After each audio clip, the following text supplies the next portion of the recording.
Merci de nous rester fidèles. Il est 9 heures en temps universel.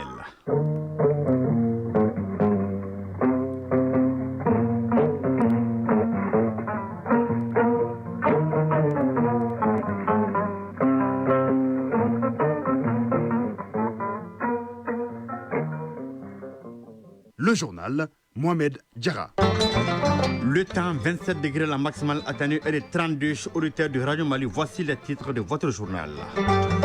Le président de la transition rassure ses compatriotes à investir au Mali avec les garanties possibles. C'était au cours d'une audience qu'il a accordée à une délégation du Haut Conseil des Maliens de l'extérieur. C'est parti pour la campagne 2025 de la chimio-prévention du paludisme saisonnier chez les enfants de 3 à 59 mois. L'objectif est de toucher plus de 4 millions d'enfants au cours de l'opération, plus de 7 milliards de francs CFA. Sport, football, CAN féminine, Maroc 2025, fin de course pour les Maliennes qui se sont inclinées en quart de finale hier face au pays organisateur, le Maroc, un but à 3. Dans la page culture, nous ferons une immersion au cœur de la tradition sénoufo pour parler du Kalao. Le Kalao est au centre d'un héritage ancestral que les passionnés s'efforcent de préserver à cette année de la culture. Voilà pour le sommaire. Installez-vous confortablement, tout sur les détails. Direction le palais présidentiel où le chef de l'État recevait en audience le président du Haut Conseil des Maliens de l'extérieur. À la tête d'une forte délégation, le président de la transition a invité ses compatriotes à investir au Mali. La seconde audience a été celle accordée au nouveau directeur général de l'ASECNA, l'Agence pour la sécurité de la navigation aérienne en Afrique et à Madagascar. Le compte rendu de ces audiences avec Tamsir Diabaté. Le chef de l'État, président de la transition, le général d'armée Assimi Goïta a reçu en audience le tout nouveau directeur général de l'ASECNA et une délégation du Haut Conseil des Maliens établie à l'extérieur, avec à sa tête Habib Silla, en marge du forum de la diaspora. Prosper Zo Minto, directeur général de l'Agence pour la sécurité de la navigation aérienne de l'Afrique et à Madagascar. Nous avons identifié des besoins pour renforcer le dispositif aéroportuaire au niveau du Mali. Des projets sont en cours de développement, d'autres projets ont démarré. C'est comme récemment le président nous a honoré de la pose de la première pierre du nouveau bloc technique qui intègre tous les services techniques et les infrastructures pour fournir la sécurité des opérations aériennes, aussi bien à l'aéroport de Bamako que dans le ciel malien. Le soutien affirmé du président couronne s'appuie et renforce notre confiance.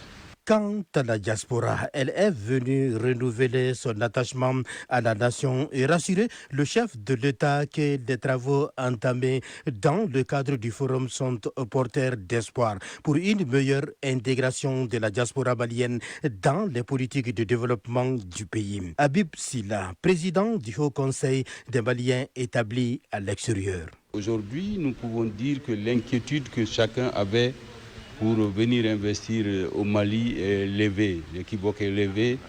Alors donc la carte blanche nous a été donnée par rapport aux facilités pour en tout cas tous ceux qui veulent faire des projets, on doit le faire, c'est un devoir pour vraiment soutenir notre pays. Au cours de cette audience, les échanges ont également porté sur les perspectives de développement, les efforts des FABA pour la sécurisation du pays et l'implication des Maliens de la diaspora dans la relance économique du pays. C'est à cet après-midi que prennent fin les activités de la première édition du Forum international de la diaspora. Plusieurs partenaires accompagnent le ministère des Maliens établi à l'extérieur et de l'intégration africaine dans cette initiative, parmi lesquels l'Organisation internationale des migrations. C'est dans ce cadre que la directrice régionale pour l'Afrique de l'Ouest et du centre de l'OIM, Sylvia Ekra de l'OIM, a été reçue en audience par le Premier ministre, ministre de la Cohésion territoriale et de la décentralisation régionale de division Abdoulaye Maïga. Nous proposons d'écouter Sylvia Ekra à sa sortie d'audience au micro de Mouari Kone et Aliou Touré. L'objectif, c'est de discuter du partenariat très solide qui existe entre le gouvernement du Mali et l'Organisation internationale pour les migrations. J'avais aussi pour second objectif de prendre les orientations stratégiques de son Excellence Monsieur le Premier ministre sur plusieurs dossiers sur lesquels l'OIM accompagne le gouvernement du Mali. Premièrement sur la question de migration et développement et le rôle stratégique des diasporas maliennes dans le développement économique du pays. C'était l'objet du forum qui a été lancé hier avec énormément de succès. La diaspora malienne a répondu à l'appel de la nation. Et deuxièmement, de discuter de différentes dynamiques qui existent dans la région et pour laquelle le leadership du Mali est très apprécié par l'OIM.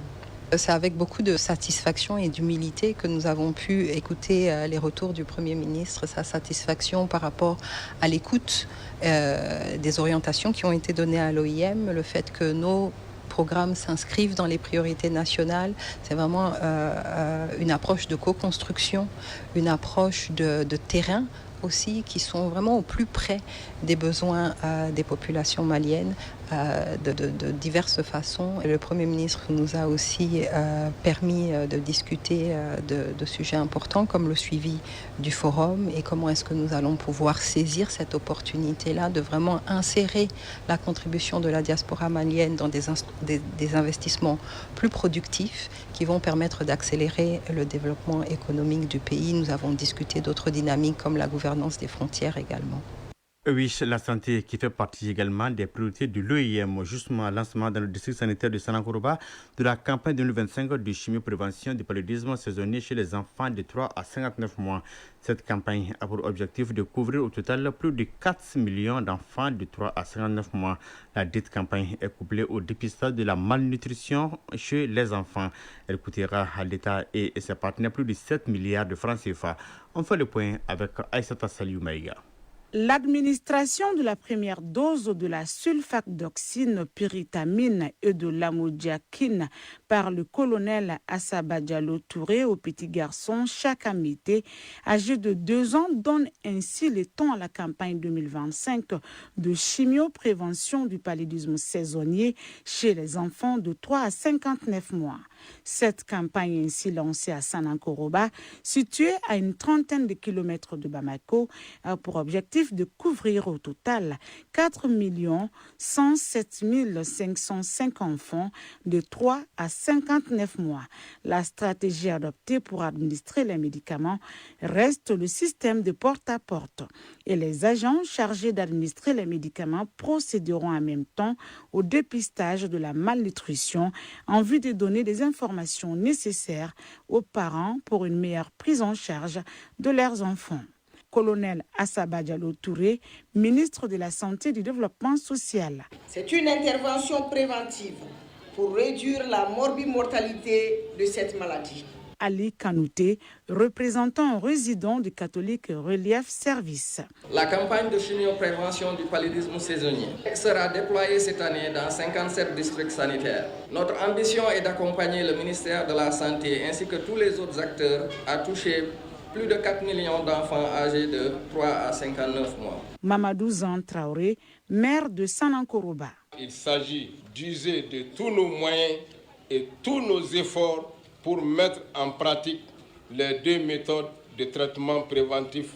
À noter que la présente campagne de chimioprévention du paludisme saisonnier coûtera à l'État et ses partenaires comme le Fonds mondial et Catholique Relief Service la bagatelle de 7 milliards 145 millions 383 926 francs CFA.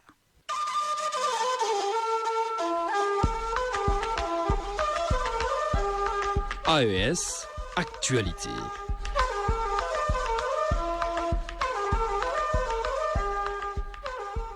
Au Burkina Faso, les concours de la fonction publique suscitent un engouement croissant et reflètent de l'espoir de nombreux jeunes d'intégrer l'administration. Aujourd'hui, le comité national de pilotage a dressé un bilan à mi-parcours de l'organisation des concours 2025. Plus de 2 400 000 candidatures ont été enregistrées pour 252 concours. Le reportage de Awa Ouedraogo de la radio de Burkina.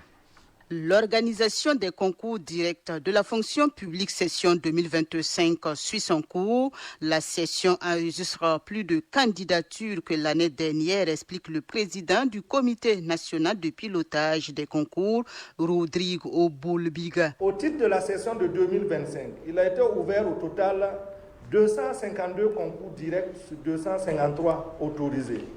À l'issue des inscriptions, il ressort donc au total 2 401 977 000 candidatures en 2025. Il est important de noter que le nombre réel de candidats est de 397 083. Une trentaine de candidats ont postulé à plus de 40 concours directs et la moyenne de candidature par candidat est de 6. L'édition 2025 des concours directs connaît d'importantes innovations. Elle vise l'amélioration du processus. 2 concours à effectif supérieur à 500 candidats feront l'objet d'une composition en ligne.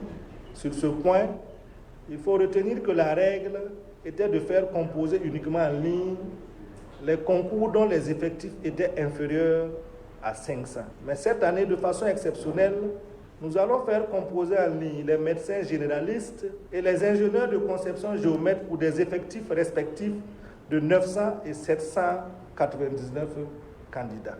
Deuxième innovation, la répartition des candidats par salle se fera selon l'ordre chronologique du numéro de récépissé. Ce changement poursuit un double objectif: faciliter l'installation des candidats suivant un critère maîtrisé par l'administration, c'est-à-dire le numéro de récépissé, et aussi améliorer le dispositif de lutte contre la fraude au concours. Le comité de pilotage des concours directs assure que des efforts soutenus seront déployés pour garantir le respect des principes d'équité et de transparence tout au long du processus. La première des conditions à remplir pour trouver des solutions aux maux dont souffre notre pays est la capacité des dirigeants à décider souverainement et à défendre de façon patriotique les intérêts du Niger.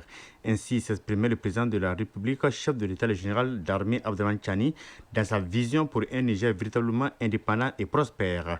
Les explications dans ce commentaire signé Abdoulaye Koulibaly. Depuis la rupture historique décidée par les 3 leaders de l'AES avec l'ancienne puissance coloniale, la France, celle-ci, on le sait, peine à reprendre pied au Sahel. Pire, les importantes ressources qu'elle pillait allègrement au Sahel ont depuis tari. Aussi, doit-elle aujourd'hui elle-même se serrer la ceinture pour pouvoir survivre? Et oui, les temps sont vraiment durs pour l'ancienne puissance coloniale aussi. En effet, en présentant le projet de budget 2026, le gouvernement français a annoncé une batterie de mesures visant à économiser 22 milliards d'euros, soit autour de 15 000 milliards de francs CFA. Un manque à gagner stratosphérique qui prouve à suffisance l'importance cruciale des ressources de l'AES pour la France, dont elle avait fait une vache laitière. Le Burkina, le Mali et le Niger ont subi des siècles d'exploitation sous le joug de la colonisation. Et même après les indépendances, la France a continué à drainer les ressources vitales des 3 États, contribuant ainsi à leur appauvrissement. Leurs immenses richesses minières ont alimenté l'économie française sans donner au Sahel les avantages qu'il mérite et qu'il était donc en droit d'attendre. À titre illustratif, entre 2005 et 2020, le Niger a fourni 1/4 de l'uranium naturel utilisé par la France. C'est dire aussi et surtout qu'aujourd'hui, les États de l'AES sont en droit de demander réparation à la France. C'est un impératif. C'est un droit légitime. Et ce faisant, le Burkina, le Mali et le Niger ne chercheraient pas seulement à réparer une injustice, mais ouvriraient plutôt la voie à un avenir plus souverain pour tout le continent africain. Les Libériens sont descendus dans la rue pour réclamer justice des Libériens menés par Moulba Morlou, membre de l'opposition et ancien président du parti de l'ex-président Georges Weah. Le Congrès pour le changement démocratique ont manifesté jeudi dernier. Parmi leurs revendications figure la création d'un tribunal spécial pour juger les crimes de guerre et le rétablissement de l'état de droit. Les manifestants ont traversé la capitale pour remettre une pétition au palais présidentiel. Dans ce temps, les Togolais, eux, attendent dès aujourd'hui les résultats des élections municipales tenues jeudi dernier. Environ 4,6 millions d'électeurs étaient appelés aux urnes le 17 juin pour élire 1527 conseillers municipaux dans les 117 communes du pays. Cependant, la participation a été faible selon les observateurs en raison d'un appel au boycott de la société civile. Ce boycott fait suite à une récente réforme constitutionnelle qui pourrait permettre au président Faure Gnassingbé de rester indéfiniment au pouvoir. Plus donc à l'est au Kenya, ce ne sont pas des élections qui préoccupent, mais une urgence humanitaire qui s'aggrave. Les camps de refuge de Kakuma et d'Adab sont touchés par l'arrêt du financement américain au programme alimentaire mondial. Les entrepôts sont presque vides et plus d'un tiers des 300 000 réfugiés ne recevront aucune nourriture en août. Bien que certains réfugiés recevront une petite aide financière, les ressources restent largement insuffisantes. Le PAM appelle d'autres donateurs à intervenir d'urgence, faute de quoi la crise humanitaire pourrait s'aggraver. Au Cameroun, le dépôt des candidatures pour la présidentielle d'octobre 2025 s'est intensifié depuis hier. Après le dépôt de la candidature du président sortant Paul Biya via son mandataire, d'importants opposants ont aussi rejoint la course à Yaoundé et Bamenda. Les dépôts s'enchaînent, reflétant une effervescence politique grandissante. La compétition s'annonce même serrée au sein du RDPC avec la candidature surprise de Léon Terler Onana. Le monde entier a célébré hier la journée Nelson Mandela en hommage à l'ancien président sud-africain et son combat pour la paix, la justice et la liberté. Institué par l'ONU en 2009, cette journée coïncide avec l'anniversaire de Mandela. Le secrétaire général de l'ONU, Antonio Guterres, a salué Mandela comme un triomphe de l'esprit humain et un symbole d'espoir collectif. Le thème de cette année met en lumière la puissance de l'action citoyenne. Selon Mandela, le véritable changement commence au sein des communautés locales. L'espoir dans une poignée de secondes.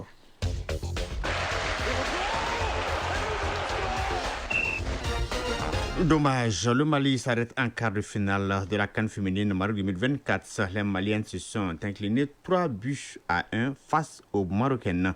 C'était hier au stade olympique de Rabat. Le résumé de l'actualité des sports avec Famourou Djourti.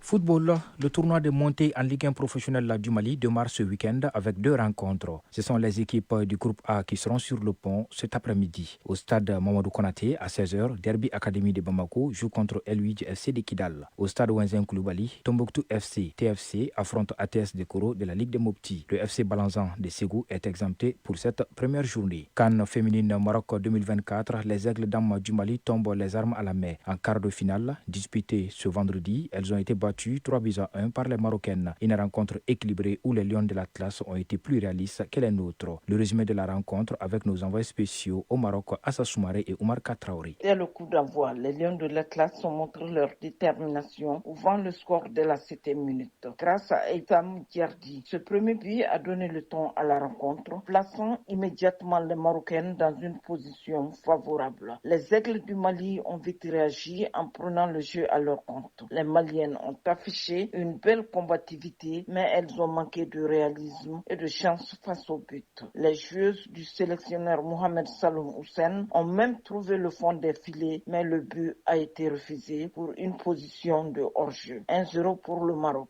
C'est le résultat à la pause. De retour des vestiaires, le Mali a su déployer des offensives et s'est montré dangereux, créant plusieurs occasions qui auraient pu changer la donne. Mais hélas, Ibtissam Diardi a doublé la mise pour le Maroc à la 79e minute sur penalty, son doublé de la soirée. Kenza Chapelle, en toute fin de rencontre, a scellé le sort du match en inscrivant le 3e but pour le Maroc à la 89e minute. La réduction du score d'Aïssata Traoré Senou, également sur penalty à la 90e minute plus 7, est arrivée trop tard. Le Maroc l'emporte 3-1. Mohamed Saloum Houssen Sène, sélectionneur des Aigles d'Âme du Mali. Nous avons franchement perdu les armes à la main. Nous avons pris un but un peu rapide et qui nous a un peu secoué. Mais malgré tout, vous avez vu, nous avons joué sans complexe. Nous avons fait notre jeu aujourd'hui. Il faut le reconnaître. On n'a pas eu froid aux yeux devant cette équipe. Et seulement qu'il nous a manqué ce soir des détails. Des détails encore qui nous empêchent de continuer l'aventure ce soir. Nous allons tirer tous les enseignements pour pouvoir préparer l'avenir. Cette victoire propulse le Maroc en demi-finale de la CAN féminine 2024 où il affrontera le vainqueur du match entre l'Algérie et le Ghana prévu ce samedi à 16h GMT. De son côté, le Mali voit son parcours s'arrêter au stade des quarts de finale, laissant un goût amer à une équipe qui a pourtant démontré un potentiel promoteur. De Rabat, Assa Soumaré et Oumar Katraoré pour l'ORTM. Un peu plus tôt, ce vendredi, le Nigeria n'a pas fait de cadeau à la Zambie. Les Nigérianes ont gagné 5-0. Elles affronteront en demi-finale le vainqueur de la rencontre entre Afrique du Sud et Sénégal qui se joue ce samedi à partir des 19h GMT. Toujours football féminin, grâce à des buts signés Claudia Pina et Atenia del Castillo, l'équipe d'Espagne féminine s'est imposée face à la Suisse 2-0 ce vendredi 18 juin 2025 et décroche son ticket pour les demi-finales de l'Euro féminin 2025. La Roja confirme son statut de favorite. Avec cette victoire, l'Espagne valide sa présence dans le dernier carré de la compétition. Prochain objectif, une place en finale pour aller chercher un premier titre européen dans cette catégorie. L'Espagne affrontera en demi-finale, mercredi 23 juillet, le vainqueur du match entre la France et l'Allemagne qui se joue ce samedi à 19h GMT. La première demi-finale mettra aux prises mardi 22 juillet l'Angleterre et l'Italie. La finale de la 14e édition de l'Euro féminin de football est prévue pour dimanche 27 juillet 2025 à Bâle en Suisse. Les Anglaises sont tenantes du titre et l'Allemagne détient le record du titre avec 8 trophées. En athlétisme, après Abidjan, Côte d'Ivoire en 2019 et Ndola, Zambie en 2023, c'est au tour d'Abeokuta, Nigeria, d'organiser la 3e édition des championnats combinés U18-U20 de la Confédération africaine d'athlétisme. La capitale de l'État d'Ogun, dans le sud-ouest du Nigeria, accueille les étoiles montantes de l'athlétisme continental pour 5 jours de compétition intense du 16 au 20 juillet 2025. Ce vendredi, le Nigeria a réalisé le triplé aux 400 mètres féminins chez les U20. Flavour Onia, en 52 secondes 47 centièmes, a devancé ses compatriotes Enaruna Anita, 52 secondes 97 centièmes, et Jimo Toeba, 53 secondes. Page Mali Culture 2025. En troisième région, au cœur de la tradition Sénoufo, un oiseau sacré continue de planer dans les mémoires, d'inspirer toute une culture et de guider des générations. Le Kalao est au centre d'un héritage ancestral que des passionnés s'efforcent de préserver. Immersion dans le centre culturel Sénoufo où tradition et transmission ne font qu'un à la découverte des caractéristiques et de la symbolique du Kalao. C'est avec Moussokoro Sérémé. Dans la cosmogonie Sénoufo, il incarne la sagesse, la clairvoyance, mais aussi la vigilance face aux dérives de la société. C'est cet oiseau dit de bon augure, appelé Kalao ou Zigua dans la langue vernaculaire Sénoufo. Un héritage précieux et mystique, omniprésent parmi les 1600 objets d'art du Centre de recherche pour la sauvegarde et la promotion de la culture Sénoufo. Ici, chaque représentation culturelle raconte une histoire, transmet un savoir ou rappelle un rituel oublié. Père Bruno Esquignondo, directeur du Centre Sénoufo. Le Kalao est omniprésent parce qu'il y a un lien étroit avec le monde ancestral. Quand vous voyez le Kalao, il a une grosse tête. Ça signifie la mémoire, la connaissance. Il faut aller auprès de ceux qui savent pour pouvoir accueillir ce savoir-faire. Et ça se trouve dans les bois sacrés. Il y a le bec là, qui est fermé en fait. Il est souvent fermé. Et même il est posé sur le ventre pour être sûr que c'est bien bouclé. On a accueilli la connaissance. Tout ce qu'on connaît n'est pas bon à dire.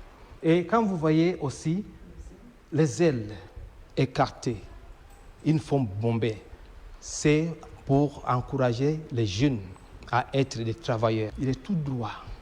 Il nous apprend la droiture dans tout ce que nous faisons, l'honnêteté. Travailler pour soi-même pour ne pas voler. Ses pattes en bas sont bien posées sur le sol. C'est une interpellation aux jeunes d'être bien enracinés dans ses origines, sa culture, pour pouvoir bien tenir. Et enfin, vous voyez le calao à tout un dos large. C'est aussi un conseil. Quand tu deviens adulte, quand tu deviens responsable dans la société, il faut savoir qu'a fait un béco. Mando Nantaguita, homme de culture. Le calao se rapporte au rite agraire. D'abord, l'abondance, la faveur d'une bonne pluviométrie. Le calao se retrouve aussi dans nos rites funéraires. Il est enterré comme les hommes. Bien plus qu'un oiseau dans le ciel des légendes, le calao est aussi présent dans la matière, dans les formes et dans l'art. Sculpté en bois, porté en masque lors des cérémonies, gravé sur les bâtons rituels ou encore érigé en statue. Et la plus visible d'entre elles est majestueusement perchée au sommet du centre, portée par 2 dames sénoufo, figées dans leur posture protectrice. Père Bruno Esquignondo, directeur du centre sénoufo. La protection et la sagesse. Quand vous voyez sur toutes nos entêtes, tout ce qu'on a comme production, publication, les calao y figurent. Mando Nantaguita, homme de culture. Traditionnellement, l'on pense que le calao aussi, il est mort. Sa position de mourir laisse entendre beaucoup de choses. Face donc à la modernisation galopante, il devient impérieux de préserver les pans restants de nos valeurs culturelles au profit d'une génération en perte de repères. Pendant que le monde avance à toute vitesse, le calao nous rappelle qu'on ne peut construire l'avenir sans entendre les battements d'ailes de nos racines. Et si, au lieu de l'oublier, on apprenait à l'écouter à nouveau? Sikasso, Moussokora Sérémé et Suleiman Bamba pour l'ORTM. Oui, le calao, un pan de la culture, c'est nous faut à sauvegarder. Oui, un véritable courant de transmission entre l'ancienne génération et la nouvelle génération. Merci bien, Moussokora Sérémé, pour ce dossier. À 9h25, c'est la fin de cette édition présentée par Mohamed Diarra avec le concours des Absé Traoré, assisté de Mokhtar Touré, à la mise en œuvre, coordination éditoriale Ousmane Dao. La mise en ligne est assurée par Badi Touré, régie d'antenne Kaniki. Tu as passé d'excellents moments en compagnie des programmes de Radio Mali. Au revoir.